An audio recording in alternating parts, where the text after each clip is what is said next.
As the guns pound away, a voice proudly tells North Koreans that their military can take on global superpowers. Pyongyang has been making such threats for years, but they're a lot more ominous now.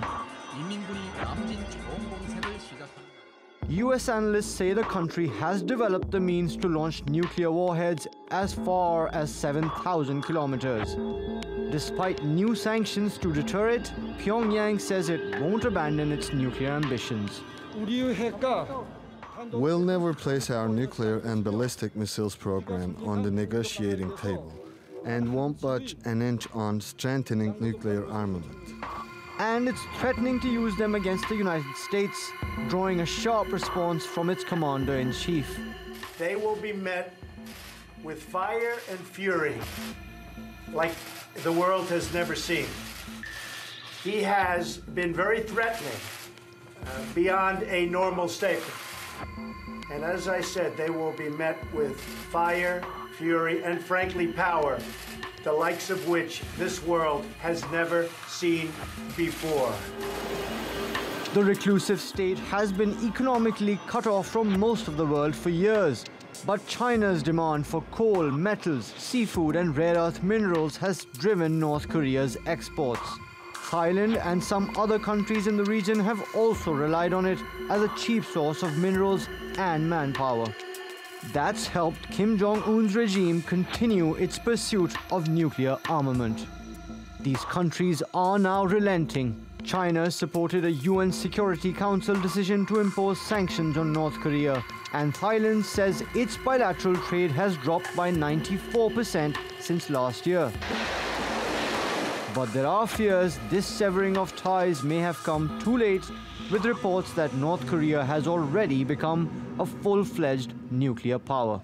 Mobin Nasir, TRT World. Joining me now from Paris is TRT World's Editor-at-large Craig Copetas, and from London we have Stuart Culverhouse. He's the Global Head of Fixed Income and Investments at emerging market specialists, Exotix. Stuart, great to have you with us. Craig, welcome as always. I would like to start with you, Stuart. Fairly muted reaction we've seen on the markets, but given the threats from both sides, the scale of the threats and the unpredictability, why haven't investors been spooked more than they have? Yes, good evening. Thank you for having me on. I think we have seen a muted reaction today, a slight weakening in some markets and strengthening in safe havens. But we've been living, I think, markets have been living with this threat from North Korea for over a decade, if not longer. And I think have got used to that and maybe expect that despite the rhetoric and the ratcheting up of rhetoric this week, that ultimately diplomacy will take over and the leaders will rein back a little. So I think markets are willing to not panic just yet. I mean, we've seen the Korean won fall a little bit and the Korean Stock Exchange weaken a little bit, 1% for both of them. But if you look at daily moves over the last several years, they're not extreme moves. We've seen global equities weaken a little bit, bond yields in the US and Germany decline. But I think markets aren't panicking. Clearly, if we get an escalation, then we will be into a slightly different state of the world. Stuart, what are you advising your clients to do at this time? I think not panic. I mean, we'll obviously watch the news flow and see what happens and hope that I think diplomacy will take over and negotiations can resume, go back to the table, which I think what everybody wants. I don't think a war is going to be no winners if there is a escalation in terms of military conflict. So I don't think we need to panic just yet, but let's see. As I say, if it gets more escalated, then I think investors will look for liquidity. I think they will look for safe havens, and that will cause, I think, a volatility across global assets. OK, Craig, I want to turn to you for a second. Now, what action do you think that Trump could take, hopefully short of any sort of nuclear action, that could spook markets more than what we're seeing now? Well, he would have to convince the Chinese to shut down their border with North Korea. He would have to convince the Chinese to cut off North Korean access to Chinese banks, where all the North Korean money is. Intelligence officials I spoke to in the region today were telling me that The North Koreans keep what they called a rainy day fund in many Chinese banks. You know, you don't build nuclear weapons and intercontinental ballistic missiles with kimchi. It takes money, and that money is in China, and there are billions and billions of dollars of it. With that money in China, it gives the Kim regime the ability to dodge sanctions.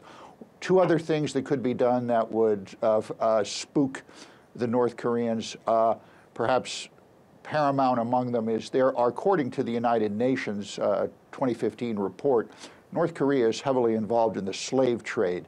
They have tens, that's their term, not mine. They have tens of thousands of workers abroad, primarily in Russia, China, and in the Middle East. The money they make goes directly back to the Kim regime. If the United States or the UN could get some kind of coalition together and get these tens of thousands of people, excuse me, to be expelled from these countries and back to North Korea, that would really hurt the Kim regime's cash flow. Whether that can be shut down or not remains to be seen. Quick question, Craig. North Korea has isolated itself from the international community for decades. That has hurt its economy. Why does it keep on doing that? Well, it's historical. It goes back to 1866, when one Captain Preston sailed the good ship General Sherman up the Taedong River to Pyongyang to do trade with the country.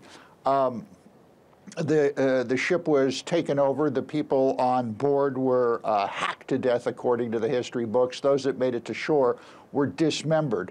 Now, the North Koreans, that part of the country, they have never liked foreigners. And North Korean history, which is inaccurate, says that the man who led this attack on the General Sherman was the great-great-great-grandfather of Kim Jong-un. So this is you know, it's baked into the Korean mentality. Right. A lot of history there. Stuart, one final question to you very quickly. We are running out of time. There are, of course, always opportunities in crisis. At this time, where might they be? I think if we see a weakening in Asian markets, in Asian currencies, emerging markets and frontier markets, and we don't get the escalation that obviously people might fear, then I think people will look at that as a buying opportunity, because fundamentals in a lot of Asian countries with growth is very strong. Stuart Culverhouse, Exotix in London, and Craig Copetas in Paris. Thank you both very much.